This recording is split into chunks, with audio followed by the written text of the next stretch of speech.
Chechnya যেন রাশিয়ার ভেতরে থাকা আরো একটি মুসলিম সংখ্যাগরিষ্ঠ দেশ। চেচনিয়া রাশিয়ার একমাত্র বৃহত্তম মুসলিম প্রদেশ, যা সম্পূর্ণরূপে মুসলিমরাই নিয়ন্ত্রণ করে থাকে। এই প্রদেশ ইসলামী শরিয়াহ ভিত্তিক পরিচালিত হয়। এখানে জুয়া এবং নেশাজাত দ্রব্য সম্পূর্ণরূপে নিষিদ্ধ। রাশিয়ায় চেচনিয়া প্রদেশের মেয়েরা প্রকৃতিগতভাবেই অনেক সুন্দরী হয়ে থাকে। কেউ একবার তাকালে যেন চোখ ফিরানো দেয়।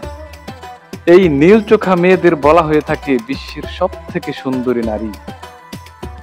রাশিয়ার এই প্রদেশ চেচনিয়ার আয়তন 1,30,000 বর্গ কিলোমিটার।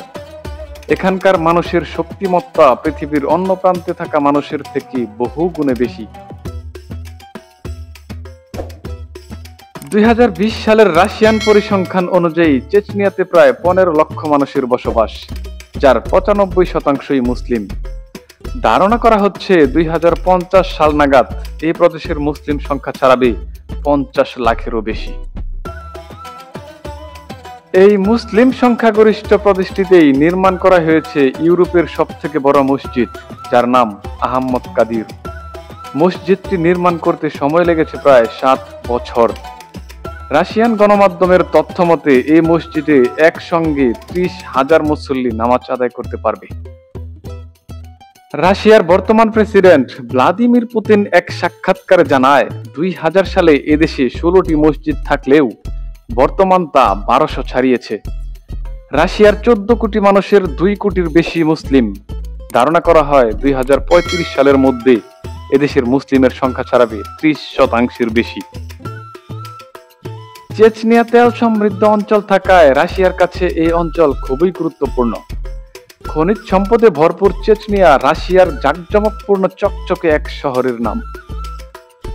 চেচনিয়ার সরকার প্রতি বছর একটি নির্দিষ্ট সময় নির্ধারণ করে গণবিবাহের আয়োজন করে থাকে, যার সম্পূর্ণ খরচ প্রদেশটির সরকার বহন করে থাকে।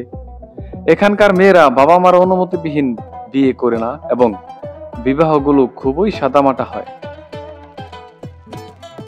চেচনিয়ার একটি আজব প্রথা হচ্ছে, এখানকার দম্পতিদের বিয়ে হওয়ার পর থেকে প্রথম সন্তান হওয়ার আগ পর্যন্ত কেউ কারো শ্বশুর বাড়ির লোকদের সাথে দেখা করতে পারবে না। এই নিয়ম চালু থাকায় প্রদেশটিতে বিবাহ বিচ্ছেদের ঘটনা খুবই কম ঘটে।